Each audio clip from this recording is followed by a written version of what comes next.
সবার সাথে আমাদের যোগাযোগ আছে সংগঠনের। আব্বার ফাঁসির পর থেকে একটু আমরা দেখা যাচ্ছে যে বাসা বাড়িতে থাকা বিভিন্ন ইয়ের কারণে আমরা কন্টিনিউ হতে পারি নাই। আপনার পরিবারের সকলে কি এখন জামাতের বা শিবিরের সংগঠনের সাথে আছে?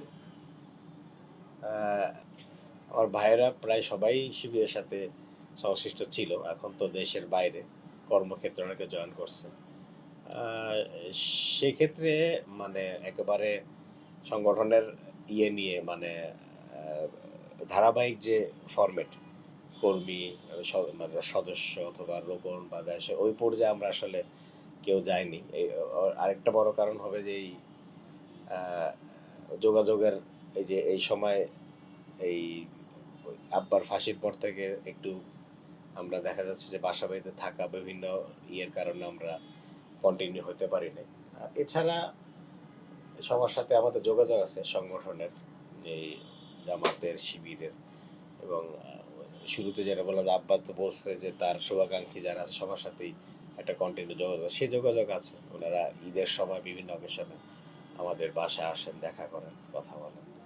এমনি সার্বিক পরিস্থিতিতে জামাতের সাথে আপনাদের এখন বা কামরুজ্জামানের পরিবারের সম্পর্ক এখন কোন অবস্থাতে আছে?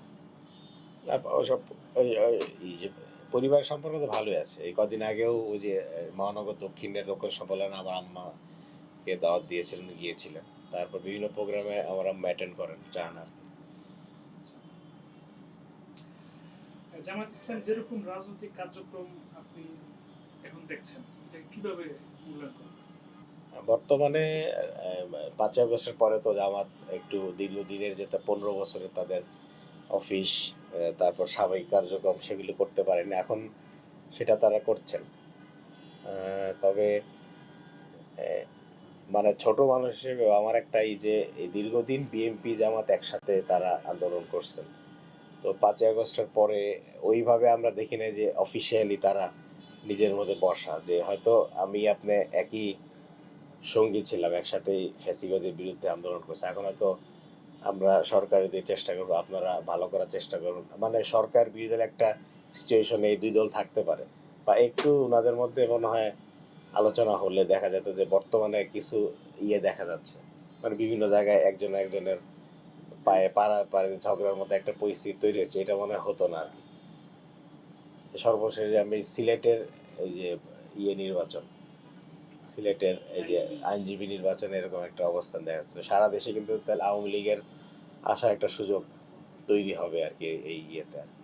ওই যে আবার বলতে হয় যে ৫ই আগস্টে যে সেই আন্দোলনটা হয়েছে এটা কিন্তু খারাপ শোনাইলেও বলতে যে মানে সবার অংশগ্রহণ ছিল, কিন্তু আসলে সাধারণ ছাত্র নেমে আসার ফলে একটা ছাত্রীর পিছে কিন্তু অনেকগুলি উপাদান থাকে। সে ছাত্রর ফ্যামিলি থাকে, তার স্কুল বা কলেজ বা ইউনিভার্সিটির শিক্ষকরা থাকে। এর ফলে কি সারা দেশের মানুষ কিন্তু সম্পৃক্ত হয়েছে। বিএনপি জামাতের অবদান অবশ্যই আছে, কিন্তু এই যে ৫ই আগস্টের সাধারণ মানুষ যে সম্পৃক্ত হয়ে যে ইয়েটা প্রত্যাশাটা করতেছে যে একটা নতুন সবার মধ্যে থেকে নতুন রাজনীতির কথা আসবে, যে আমরা রাজনীতি করি, প্রতিযোগিতা করি, কিন্তু আওয়ামী লীগের মতো ফ্যাসিবাদী দল যাতে আর না আসতে পারে, এটা একটা। আর হচ্ছে সবার মধ্যে প্রতিযোগিতা থাকা, কিন্তু অধিক প্রতিযোগিতার কারণে এই যে রেষারেষি একজনের বিরুদ্ধে বিভিন্ন অস্ত্র, পুরাণ কথা, বিভিন্ন কিছু ব্যবহার করে, এটা কমা উচিত।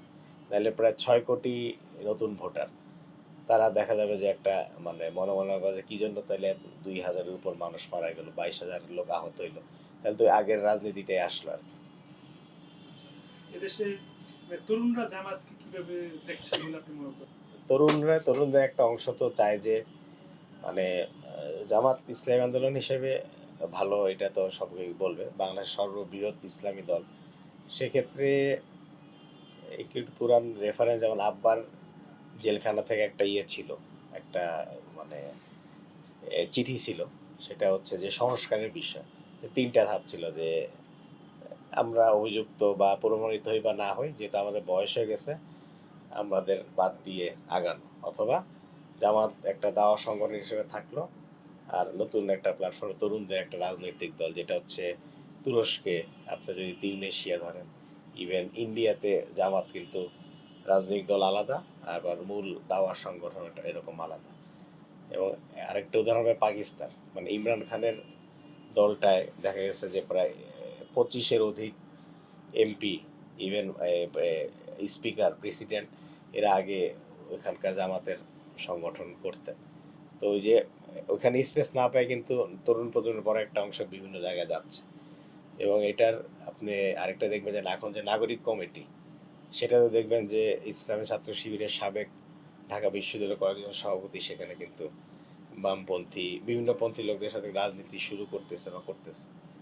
তো অনেকের প্রত্যাশা যে আলাদা প্ল্যাটফর্ম রাজনৈতিক দল হলে জামাত হয়তো আরো সাধারণ মানুষের কাছে যেতে পারবে।